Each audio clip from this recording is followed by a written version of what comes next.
Pagi masih sangat muda. Ketika Laila bangun, suara jarum jam dinding di loteng rumahnya seakan ikut bernafas pelan, menandai awal hari yang rutin, namun berat. Di kamar sempit itu hanya ada kasur tipis, lemari kecil, dan meja belajar yang sudah berwarna kusam. Di meja itu tersusun beberapa buku pelajaran, satu buku resep lusuh, dan selembar kertas yang bertuliskan tujuan Laila.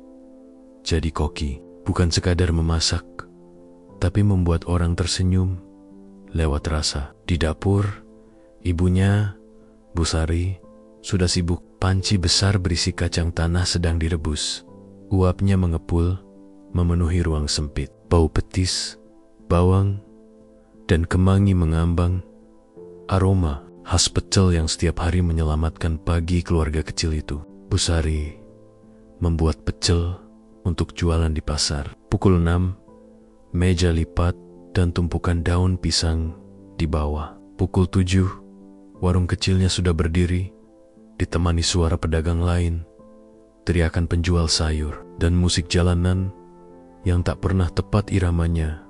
Laila menata piring, mengambil sendok besar, dan menyiapkan sambal kacang. Tangan perempuan muda itu lincah, tahu betul urutan bahan yang harus dimasukkan agar kacang tidak pahit, agar petis terasa hangat, dan agar daun kemangi tetap segar. Semua gerakannya belajar dari ibunya sejak kecil. Dulu ia hanya membantu mengulek, kini ia bisa menghidupkan rasa. Meski begitu, setiap kali mereka melangkah ke pasar, ada mata tajam yang menempel pada mereka. Bukan mata kagum, melainkan pandangan mencemooh. Beberapa ibu-ibu yang lebih mapan, beberapa anak remaja yang pulang sekolah. Bahkan tetangga mereka sering bergumam, menertawakan nasib. Anaknya pedagang pecel, pakai baju lusuh gitu ke sekolah, kata salah satu anak perempuan saat Laila lewat. Suaranya sengaja dilebarkan, supaya teman-temannya mendengar. Tawa kecil pecah. Laila sudah terbiasa. Bukan berarti ia tidak sakit. Sakit itu ada, menghunjam di dada, membuat mata terasa panas. Tetapi ia memilih menahan. Di rumah, ibunya selalu berkata, kerja kita bukan aib. Orang makan karena ada yang kerja. Yang penting, kita bekerja dengan baik dan hati yang bersih. Kata-kata itu menenangkan. Namun di sekolah rasa malu itu masih mendera, seperti pakaian yang masih basah. Di kelas, Laila duduk di barisan tengah. Guru membaca daftar absensi. Pelajaran dimulai matematika, bahasa, sejarah. Ketika jam istirahat tiba, teman-temannya berebut jajanan. Mereka membeli roti isi, minuman kekinian, dan kadang membahas acara TV.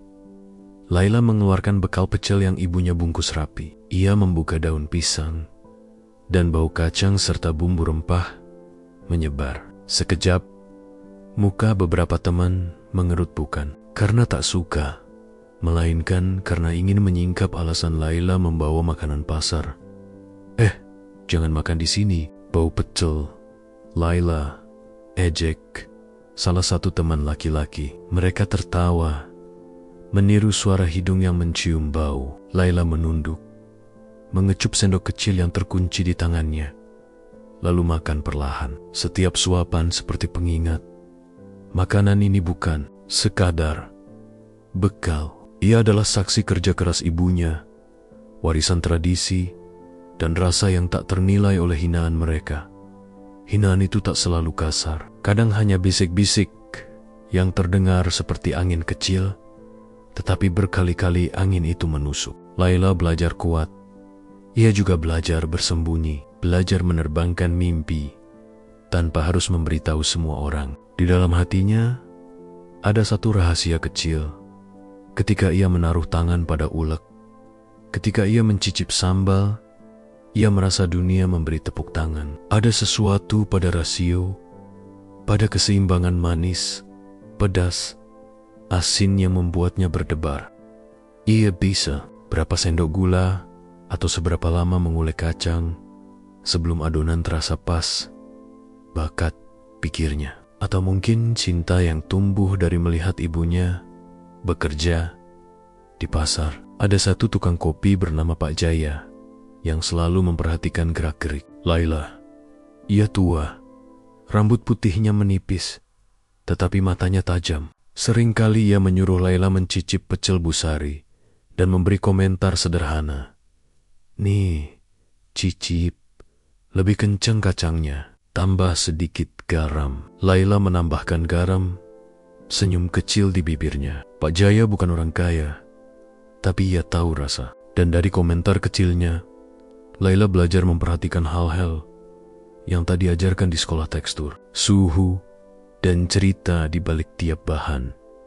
Suatu hari, ketika pasar sedang ramai, datang seorang wanita berpakaian rapi. Rambutnya disanggul, tasnya kulit halus. Ia seperti keluar dari majalah yang tak pernah ada di pasar itu. Ia berjalan menghampiri gerobak Busari, dan kali ini tatapan orang-orang berubah. Bukan ejekan, tetapi penasaran. Wanita itu memesan seporsi pecel, duduk di dekat meja kecil, dan menatap soket kehidupan pasar. Laila mengangkat piring dengan hati-hati, menata sambal kacang, sehingga terlihat cantik meski sederhana. Wanita itu mencicip, wajahnya tak berubah. Laila menahan napas. Kemudian, wanita itu tersenyum sebuah senyum yang membuat musim tampak hangat. Ini enak, katanya pelan. Suaranya hangat, sopan, tidak ada nada olok-olok. Sekelompok anak yang tadi mengejek Laila mendengarkan, takjub. Mereka tak tahu harus berkata apa.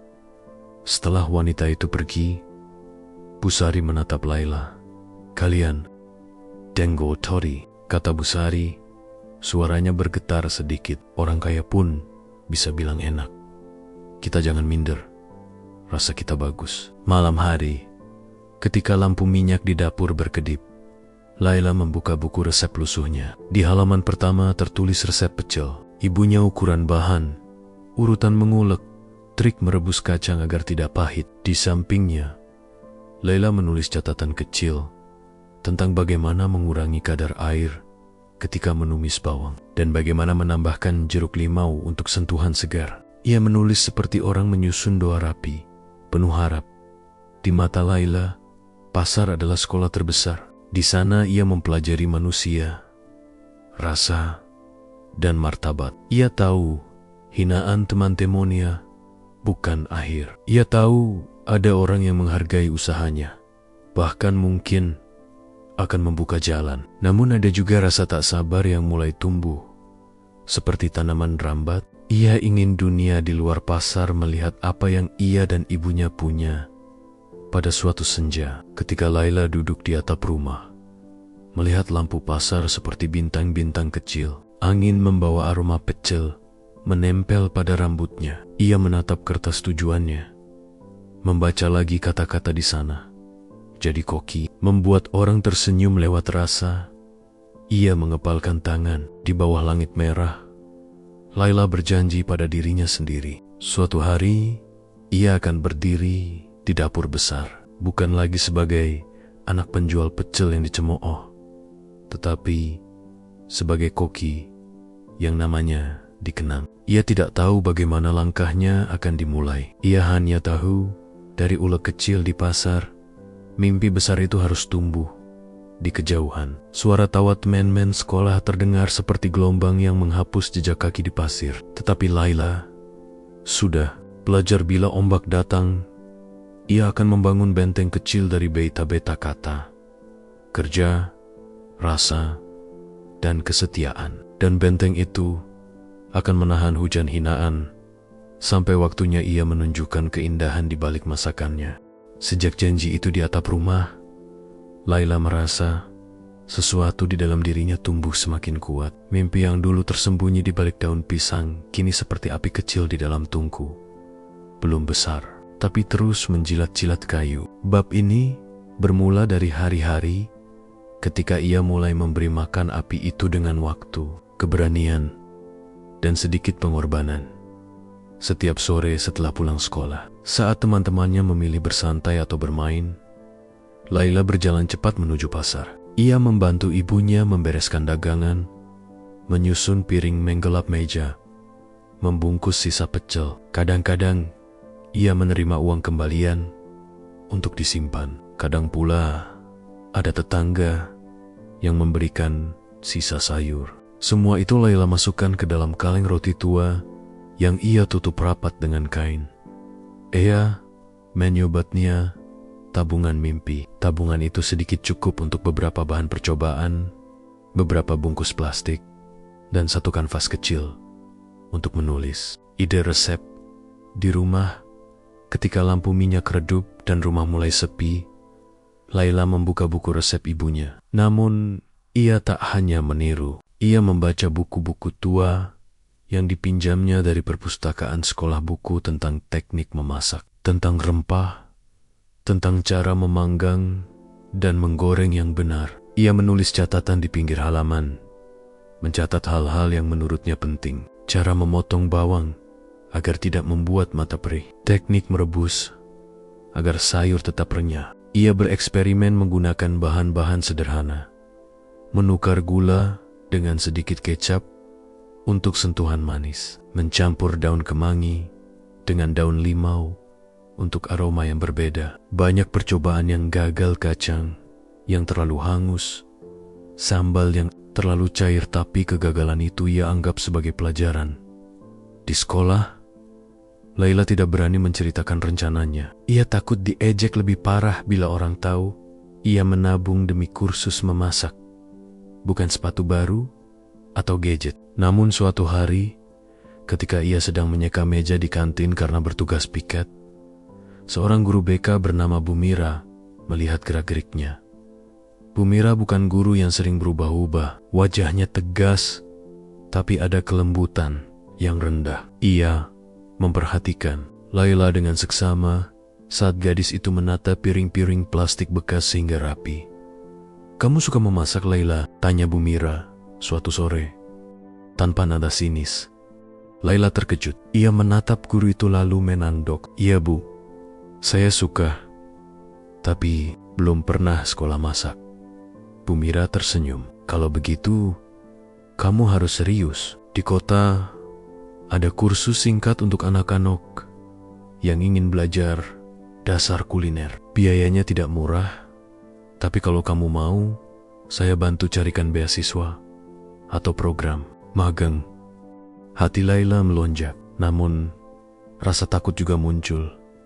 Bagaimana jika keluarga tak sanggup? Bagaimana jika Timon Men tahu dan semakin mengejek? Ia menggeleng, lalu menomba, "Kalaupun tidak ada, saya akan terus latihan sendiri, Bu." Beberapa minggu setelah itu, Bu Mira membawa kabar yang membuat rumah kecil Laila bergetar. Ada program pelatihan kuliner dari sebuah yayasan pendidikan di kabupaten. Mereka mencari peserta yang punya bakat dan tekad. Laila harus menjalani ujian kecil, membuat satu porsi hidangan sederhana, dan menjelaskan alasannya. Ia mengerjakan semuanya dengan cemas dan harap yang sama. Saat hari ujian, ia memakai baju yang paling bersih, rambut disisir rapi, dan membawa sepotong pecel bungkus plastik sebagai contoh. Di meja ujian, ia menata bahan, memasak dengan hati-hati, dan menceritakan bagaimana pecel ibunya mengajarinya tentang keseimbangan rasa. Ketika pengumuman hasil tiba, nama Laila tercantum. Kegembiraan itu seperti hujan pertama setelah kemarau. Segalanya terasa baru dan penuh kemungkinan. Tetapi kenyataan, menunggu biaya transportasi dan perlengkapan masih menjadi masalah. Ibu Sari menatap Laila dengan mata yang penuh. Kiping di meja makan mereka yang berbahan kayu tua, ibu membungkus tangan Laila dan berkata, "Nak, kita bisa berusaha. Mungkin ibu harus menjual satu barang kecil." Ia merogoh sebuah kotak kecil dan membuka sebuah rantai emas tipis yang selama ini disimpan rapi, hadiah dari almarhum ayah Laila pada hari pertama mereka menikah. Mata Laila berkasyakokah ketika melihat ibu meletakkan rantai itu di tangan mereka. "Aku tidak mau kita rugi, Bu," kata Laila, tangannya gemetar. "Aku yang akan bekerja keras bukan ibu. Tetapi Bu Sari berkata, "Kita bukan rugi bila ini membuatmu menjadi sesuatu yang kau impikan." Kata-kata itu sederhana, tetapi mengandung keberanian yang tak terlihat. Rantai itu dijual, dan uang hasilnya cukup untuk perlengkapan dasar, serta ongkos pergi Pulong selama pelatihan.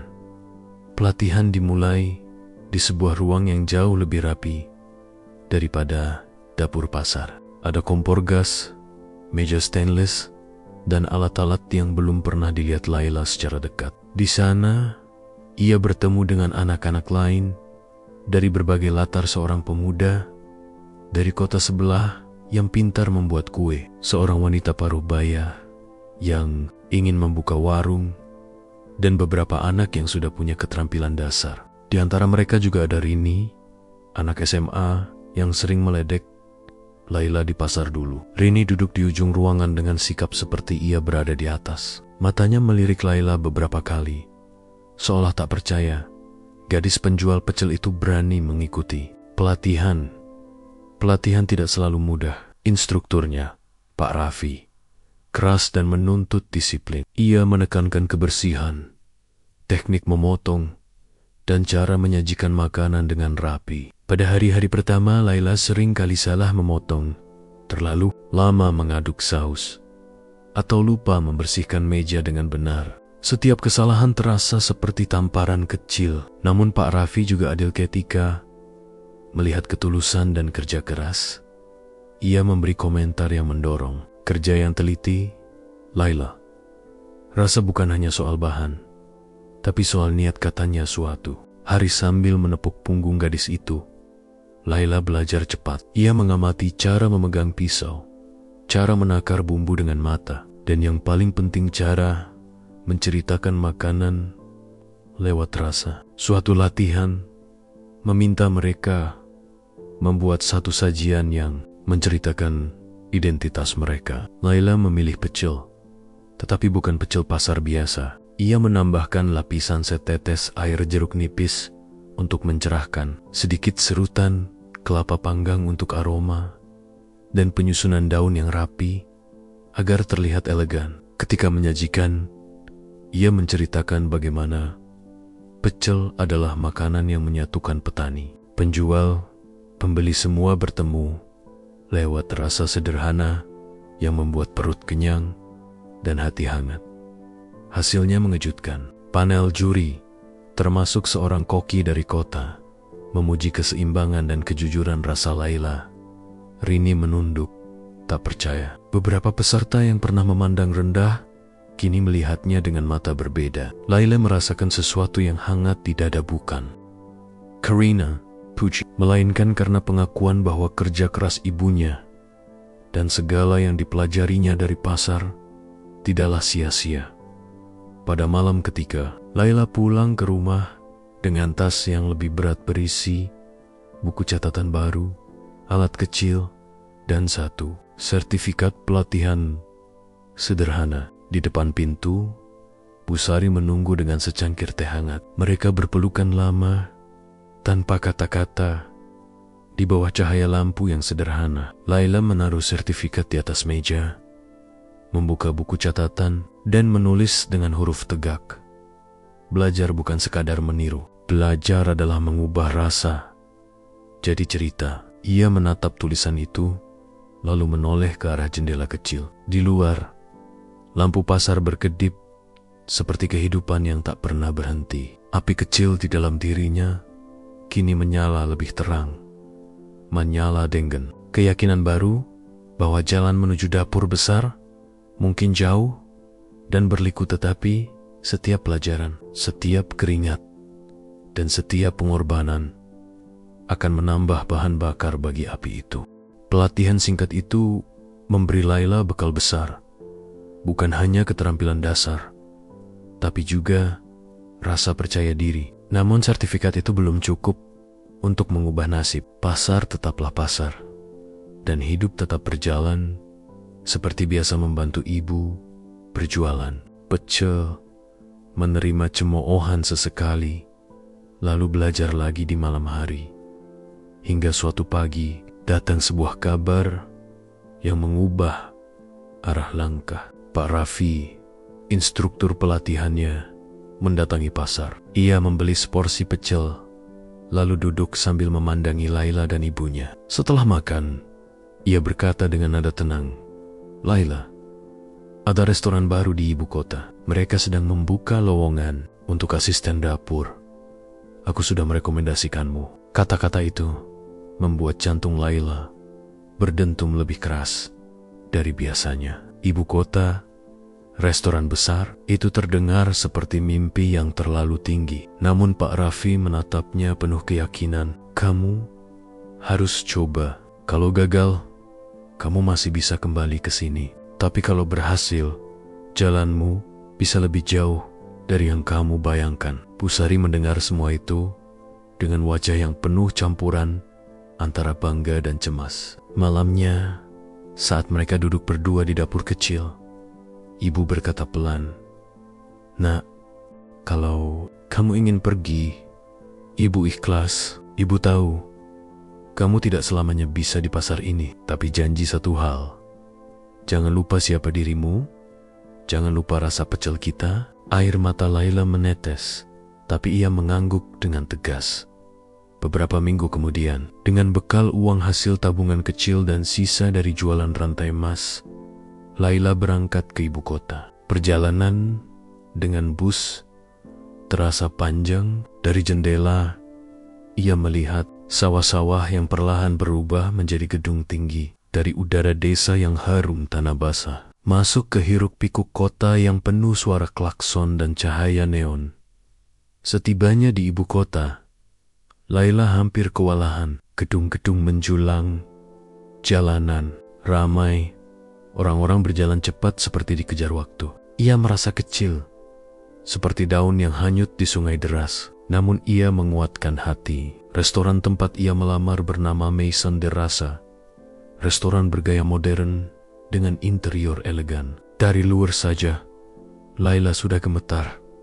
Kaca bening, lampu gantung mewah, dan aroma masakan yang asing baginya. Di dalam, ia diperkenalkan pada Chef Arman, seorang koki utama yang tegas dan disiplin. Di dapur ini, tak ada toleransi untuk kecerobohan, katanya. Menatap Laila dengan tajam. "Kalau kamu datang hanya untuk koba-koba, lebih baik pulang sekarang." Laila menelan ludah. Dengan suara bergetar, ia menjawab, "Saya datang untuk belajar, chef. Saya ingin bekerja sungguh-sungguh." Hari-hari pertamanya adalah ujian berat. Laila ditempatkan sebagai asisten paling bawah, mencuci sayuran, membersihkan daging, memotong bawang, dan mencuci panci besar. Hingga larut malam, tangannya melepuh, punggungnya pegal, dan seringkali ia pulang dengan baju penuh bau masakan. Ada saat-saat ia ingin menyerah. Apalagi beberapa rekan kerja sering meremehkannya. "Anak kampung, apa bisa tahan di dapur kelas atas?" Salah seorang pelayan. Namun, setiap kali lelah, Laila mengingat pesan ibunya, "Jangan lupa rasa pecel." Ia percaya, meski memotong bawang atau membersihkan panci tampak sepele, semua itu bagian dari perjalanan menuju dapur besar. Ia belajar mengamati cara koki senior memasak, bagaimana mereka mengatur api, menakar garam, atau menata piring agar indah. Ia mencatat semuanya diam-diam di buku kecil yang selalu diselipkannya di saku. Suatu malam, ketika restoran sangat ramai, terjadi insiden. Salah satu koki sakit mendadak, dan ada pesanan besar dari sekelompok tamu penting. Chef Arman panik, lalu berteriak pada staf, "Siapa yang bisa membuat saus kacang untuk menu fusion malam ini?" Semua orang saling pandang. Tak ada yang berani maju. Dengan ragu, Laila melangkah. "Saya bisa, chef," katanya pelan. Arman menatapnya penuh keraguan. "Kamu, saus ini harus seimbang. Kalau salah, reputasi restoran hancur." Tapi karena tak ada pilihan lain, ia mengizinkan. Dengan tangan gemetar, Laila mulai bekerja. Ia mengingat semua pelajaran dari pasar. Cara mengulek kacang tanpa gosong, cara memberi sentuhan jeruk nipis agar segar, cara menyeimbangkan pedas, manis, dan asin. Aroma saus itu mulai menyebar, membuat beberapa koki menoleh. Arman mendekat, mencicip 1 sendok, lalu diam cukup lama. Wajahnya tegang, namun akhirnya ia mengangguk pelan. Mengejutkan, katanya singkat. Saus itu disajikan dengan daging panggang. Tamu penting yang mencicipinya tampak puas. Malam itu, tanpa disangka, Laila yang hanya asisten bawang mendapat pujian dari sang chef utama. Sejak kejadian itu, pandangan orang di dapur mulai berubah. Beberapa yang dulu meremehkan mulai menghargai. Arman bahkan memberi kesempatan pada Laila untuk membantu di stasiun masak. Bukan hanya bagian cuci piring, ia belajar lebih banyak. Membuat sup, menata dessert, hingga mencoba hidangan internasional yang rumit.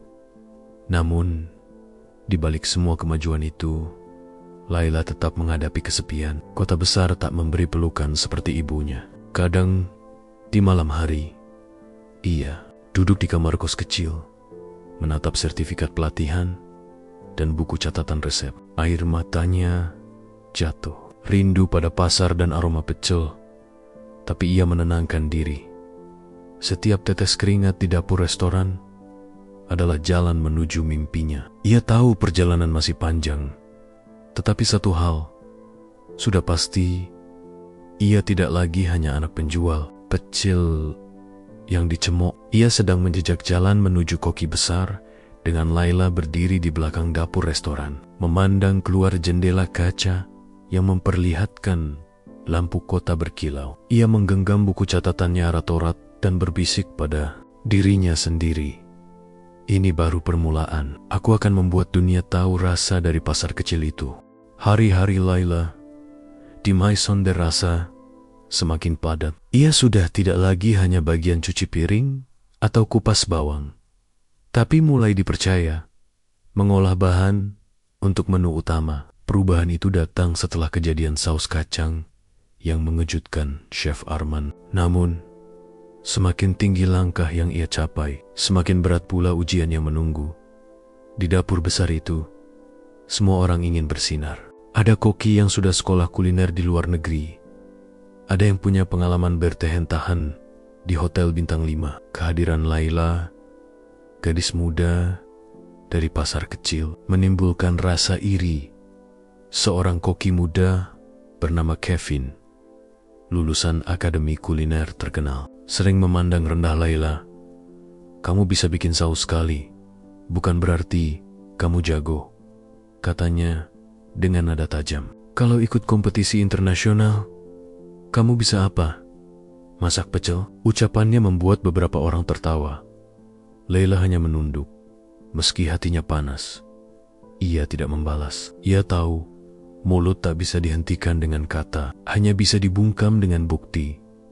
Suatu ketika, restoran mendapat kesempatan besar. Seorang kritikus makanan terkenal akan datang untuk menilai hidangan. Nilai mereka akan dimuat di majalah kuliner internasional, Bogi Restaurant. Ini bisa menjadi batu loncatan ke panggung dunia. Chef Arman mengumpulkan seluruh tim dapur. Kita tidak boleh gagal. Setiap piring harus sempurna. Aku akan menunjuk 3 orang untuk menyiapkan hidangan utama. Semua menahan napas. Nama pertama disebut Kevin. Nama kedua, seorang koki senior bernama Maya. Lalu nama ketiga membuat semua orang tercengang. Ruangan langsung gaduh. Beberapa saling pandang, tidak percaya. Kevin tertawa pendek. Serius, chef. Anak ini baru belajar. Dia bahkan belum pernah ikut lomba masak. Namun Arman tetap tenang. Justru karena itu, aku ingin melihat kreativitas yang murni. Tidak hanya teknik, tapi juga jiwa. Maka dimulailah persiapan panjang. Laila tahu ia harus membuktikan diri. Siang malam, ia berlatih.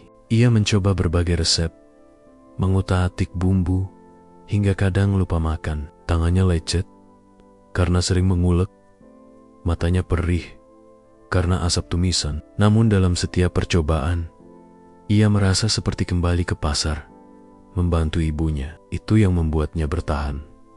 Kevin, sebaliknya, terus menyindir. Ia menampilkan hidangan modern dengan plating rumit, busa saus, daging premium, dan teknik flam yang memukau. Maya membuat hidangan klasik dengan sentuhan elegan. Sedangkan Laila, ia memilih sesuatu yang berbeda. Mengangkat pecel, tentu bukan. Pestle peel. Ia menata sayur segar dengan gaya kontemporer, menambahkan saus kacang halus dengan aroma jeruk nipis, lalu menambahkan lauk protein modern. Salmon panggang dengan bumbu tradisional. Ia ingin menyatukan dunia pasar dengan panggung restoran mewah. Ketika Chef Arman mencicipi, ia terdiam lama. Ini unik, katanya akhirnya. Sangat berani. Tapi ingat, kritikus bisa saja tidak menerima makanan sederhana dengan wajah baru. Kamu siap menanggung risiko? Laila mengangguk. Saya siap, Chef. Hari penilaian pun tiba. Rest penuh, tamu penting, dan suasana dapur tegang luar biasa. Semua bekerja cepat. Api menyala di setiap kompor. Aroma bercampur di udara. Jantung Laila berdetak kencang. Tangannya sedikit gemetar saat menyusun piring, tapi ia mengingat pesan ibunya. Masak dengan hati, bukan dengan takut. Ketika hidangan disajikan, kritikus itu seorang pria paruh baya dengan selera tajam mencicip. Satu per satu. Pertama, ia mencoba hidangan Kevin. Ia mengangguk. Wajahnya tenang, tapi tak menunjukkan kekaguman. Lalu hidangan Maya, dan ia memberi senyum kecil. Terakhir, ia mengambil garpu dan mencicip hidangan Laila. Semua menahan napas. Suasana sunyi, hanya terdengar suara detik jam dinding. Kritikus itu menutup mata sebentar, lalu membuka perlahan. Bibirnya tersenyum. Saus kacangnya luar biasa. Ini hidangan yang membawa saya pulang ke rumah, tapi dengan kejutan baru. Tapi dalam, kalian punya permata di dapur ini. Semua mata langsung tertuju pada Laila. Kevin menunduk. Wajahnya merah padam. Maya menepuk bahunya, memberi senyum tulus. Sementara Chef Arman menatap Laila dengan bangga, meski suaranya tetap tegas. Kerja bagus. Tapi ingat, ini baru awal. Sejak hari itu, posisi Laila di dapur berubah. Ia mulai sering dipercaya untuk menyentuh menu-menu penting. Beberapa pelanggan bahkan khusus memesan hidangan yang ia buat. Namun, semakin tinggi ia naik, semakin besar pula tantangan yang menanti. Ada rekan kerja yang diam-diam iri, ada pelanggan yang kadang meremehkan karena asal-usulnya, dan ada rasa rindu kampung yang terus membayang. Malam itu, setelah semua usai, Laila duduk sendirian di dapur yang sudah sepi. Ia membuka buku catatannya dan menulis, "Aku bukan hanya memasak makanan. Aku sedang memasak nasibku."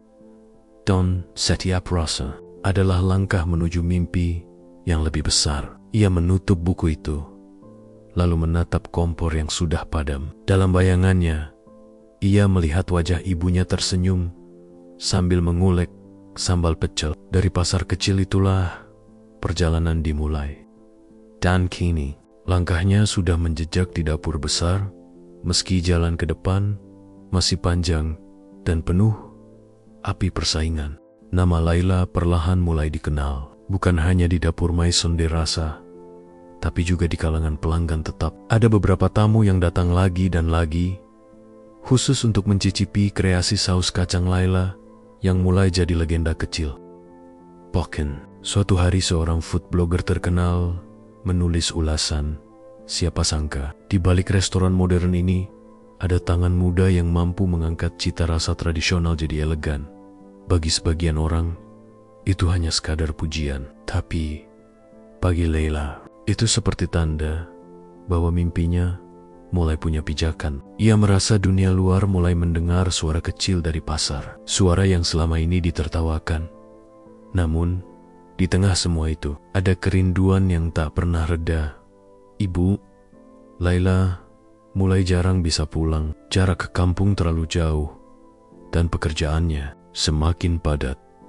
Kadang, ia hanya sempat menelepon sebentar. Suara Bu Sari di seberang telepon selalu terdengar ceria. Meski Laila bisa merasakan lelah yang tersimpan, dagangan ibu masih sama, Nak. Pecel, tahu goreng, dan tempe. Alhamdulillah, masih ada yang beli. Kamu di sana jangan lupa makan ya. Jangan kerja terus. Suara ibunya terdengar lirih, tapi penuh kasih.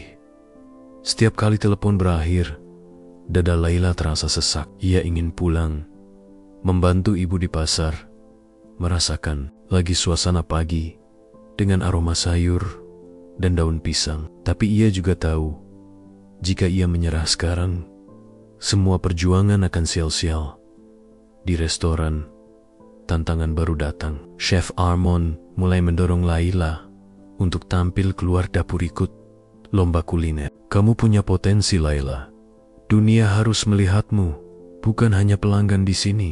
Ada kompetisi kuliner nasional bulan depan. Aku ingin kamu ikut, Laila Teh Kiong. Baginya, ikut kompetisi bukan sekadar ujian keterampilan. Itu berarti ia akan semakin dikenal, semakin jauh dari kampung halamannya. Ia ragu, apakah ini benar jalannya? Atau ia seharusnya pulang untuk menjaga ibunya yang mulai menua? Keraguan itu makin besar ketika suatu malam Bu Sari jatuh sakit. Telepon datang dari tetangga, mengabarkan bahwa ibunya sempat pingsan di pasar karena kelelahan. Laila panik, segera mengambil cuti untuk pulang.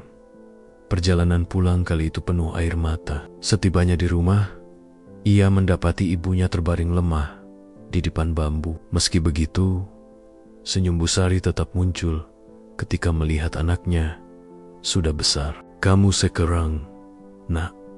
Bahkan ada di koran. Ibu bangga sekali, ucapnya dengan suara serak. Laila menggenggam tangan ibunya erat-erat. Bu, kalau ibu sakit begini, apa aku harus pulang saja? Biar aku yang jualan pecel. Aku tidak mau ibu kerja sendirian. Namun Bu Sari menggeleng lemah. Tidak, Laila. Kamu harus teruskan mimpimu. Jangan berhenti di tengah jalan hanya karena ibu pecel ini memang sudah menghidupi kita. Tapi kamu bisa membuat lebih dari ini. Kamu bisa membuat dunia tahu makanan dari pasar juga punya harga diri. Air mata Laila mengalir deras. Kata-kata itu seperti api dan air, sekaligus menyakitkan, tapi juga menguatkan. Beberapa hari ia tinggal di kampung, merawat ibu, sekaligus kembali ke pasar. Rasanya seperti masa kecil dulu. Orang-orang kaget melihat Laila yang kini lebih percaya diri, melayani pembeli dengan senyum yang sama seperti ibunya. Bahkan ada pembeli yang berkata, ini kan yang di koran kemarin. Masakannya enak sekali. Katanya, kebanggaan kecil itu membuat ibu tersenyum lega. Tapi di dalam hati, Laila tahu ia harus kembali ke kota. Kompetisi sudah menunggu, dan Chef Arman sudah mendaftarkannya. Malam sebelum ia berangkat, ia duduk bersama ibunya di serambi rumah. Kata Bu Sari pelan, "Jangan pernah merasa meninggalkan ibu. Kau pergi untuk tujuan yang lebih besar. Satu hari nanti, kembalilah dengan sesuatu yang bisa membuat kampung ini bangga." Laila memeluk ibunya erat-erat. "Aku janji, Bu." Keesokan harinya, ia kembali ke ibu kota dengan hati yang campur aduk bahagia karena punya izin ibu, tapi juga dihantui rasa takut. Bagaimana jika gagal? Bagaimana jika ia mengecewakan? Namun ia tahu, hidup tidak bisa dijalani dengan dua kaki. Ia harus melangkah ke depan, meski hatinya selalu tertambat di kampung. Laila berdiri di dapur restoran, menatap pisau dan bahan segar di depannya. Ia mengingat wajah ibunya, pasar kecil, dan aroma pecel. Dengan napas dalam, ia berkata dalam hati, "Kompetisi ini bukan hanya tentang aku. Ini tentang ibu, tentang pasar, tentang semua ejekan yang dulu kuterima. Aku akan buktikan, pecel bisa membawa nama besar. Hari yang ditunggu pun tiba. Aula besar di pusat ibu kota dipenuhi aroma masakan dari berbagai penjuru Nusantara. Lampu-lampu gantung berkilau, kamera televisi bersiap merekam setiap detik, dan deretan juri ternama duduk dengan wajah serius. Inilah kompetisi kuliner nasional, ajang yang bisa mengubah hidup seorang koki dalam sekejap. Laila berdiri di antara para peserta lain. Di sebelahnya ada koki profesional dari restoran hotel bintang 5 di ujung sana.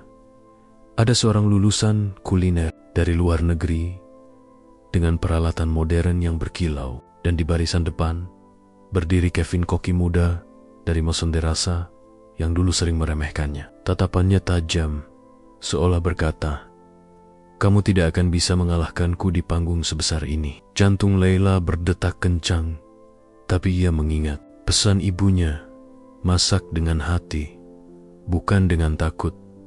Kompetisi dimulai. Juri mengumumkan tema, makanan tradisional dengan sentuhan modern. Laila menarik napas lega.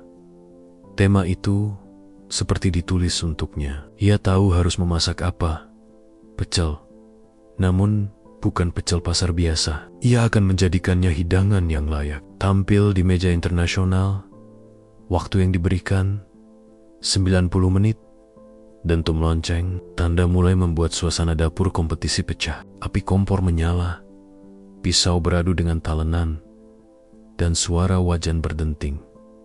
Laila bergerak cepat. Ia memilih sayuran segar, membersihkannya dengan hati-hati, lalu menyiapkan kacang tanah. Ia mengulek sambal dengan tangan penuh semangat, mencampur bawang, cabai, dan petis dengan takaran yang sudah ia hafal di luar kepala. Di seberang, Kevin sibuk menyiapkan hidangan modern dengan plating mewah. Ia menatap Laila sambil tersenyum sinis. "Kamu yakin pecel bisa menang di sini? Itu makanan kampung, Laila." Laila hanya menjawab dengan senyum tipis. Tangannya tetap bekerja, matanya fokus pada wajan. Dalam hatinya ia berkata, "Kamu boleh menertawakan pecel, tapi kamu tak pernah tahu jiwa di balik setiap ulekannya." Waktu terus berjalan. 30 menit tersisa. Peserta lain mulai menata piring dengan teknik rumit. Ada yang membuat saus busa berwarna, ada yang menghias dengan edible flower. Sementara Laila menata pecelnya dengan sederhana tapi rapi.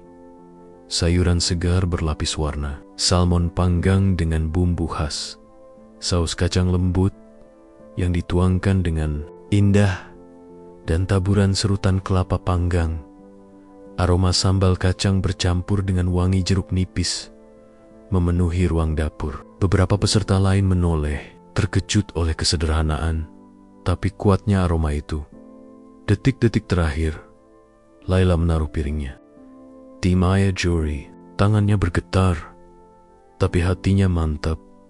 Penilaian dimulai. Juri mencicip satu persatu hidangan. Hidangan Kevin mendapat pujian atas teknik modern, tapi wajah juri tampak datar, seolah ada sesuatu yang hilang jiwa. Beberapa peserta lain juga mendapat komentar baik, tapi tak ada yang benar-benar membuat juri terdiam.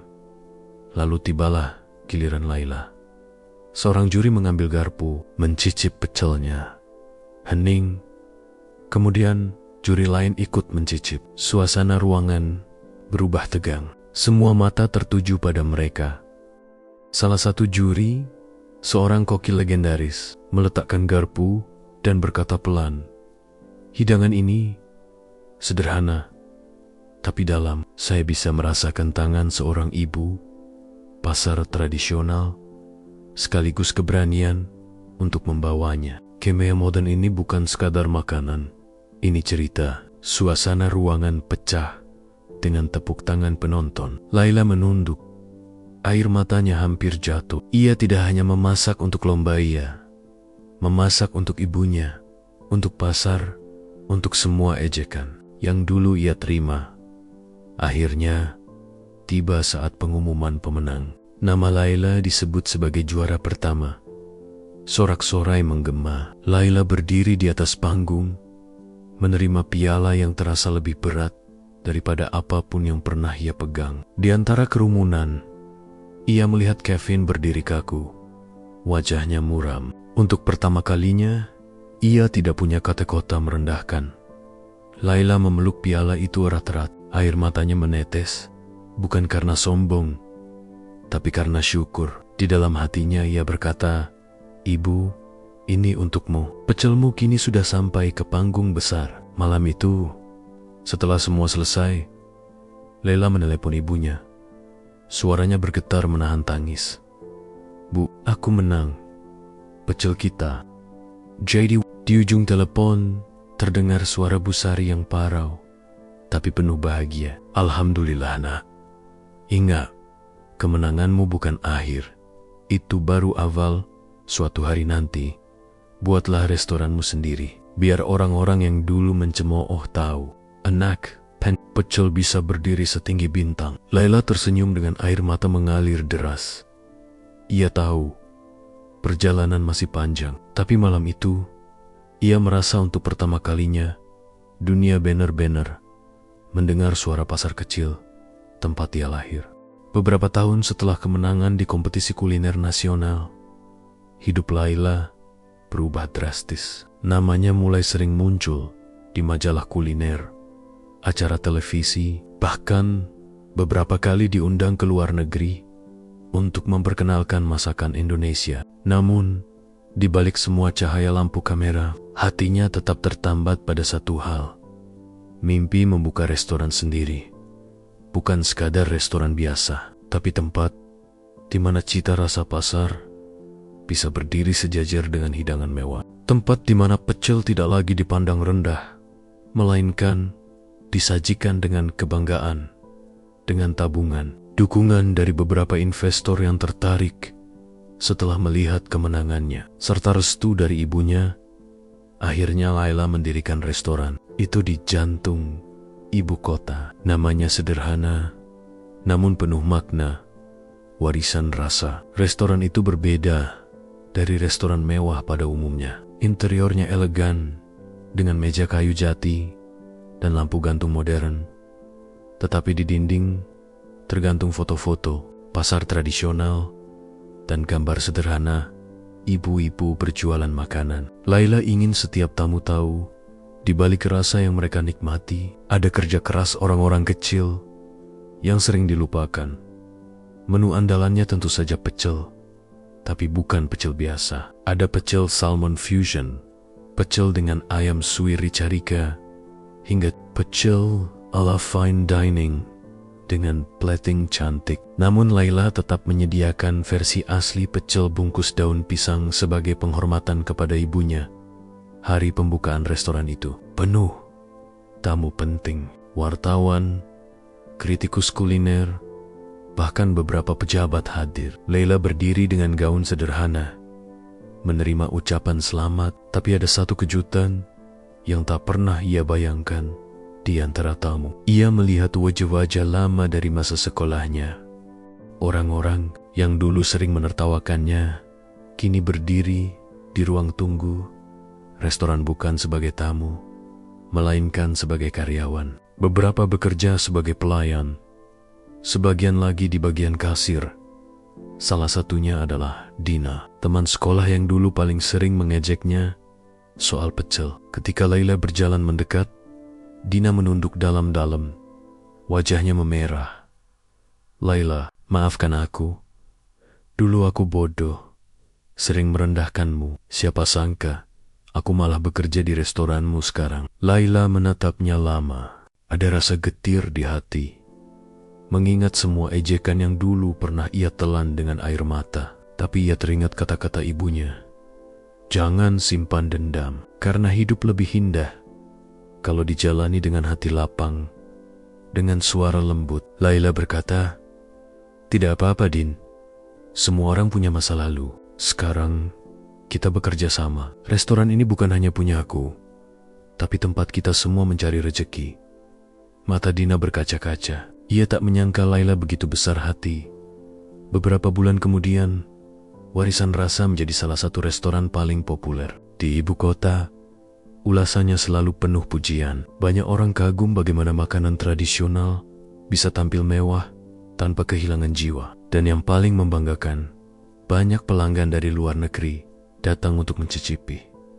Suatu malam, ketika restoran sudah sepi, Laila duduk di meja pojok bersama ibunya, Bu Sari, yang kini sudah lebih sering beristirahat karena tak perlu lagi berjualan di pasar. Memandang sekeliling dengan mata berkaca-kaca. Tak pernah ibu bayangkan, "Nak, pecel yang dulu ibu jual di pasar, kini ada di restoran bintang 5, seperti ini." Laila menggenggam tangan ibunya. "Semua ini karena ibu, Bu. Dari pasar, dari ula kecil itu, aku belajar arti kerja keras." Mereka berdua terdiam sejenak, membiarkan kenangan masa lalu melintas tawa. Air mata, cemoohan, dan perjuangan. Di luar restoran, lampu-lampu kota berkilau. Laila menatapnya sambil berkata dalam hati, "Dulu aku hanya anak penjual pecel yang dicemooh. Kini, aku koki, pemilik restoran. Dan pecel kita sudah menjelajah dunia. Inilah bukti bahwa hinaan bisa jadi bahan bakar, dan mimpi yang dijaga dengan kerja keras akan menemukan jalannya sendiri." Dengan itu, perjalanan panjang Laila menemukan titik terang, bukan akhir, melainkan awal dari babak baru. Menjaga api, rasa agar terus menyala, dan memastikan dunia tahu bahwa dari pasar kecil pun bisa lahir bintang besar.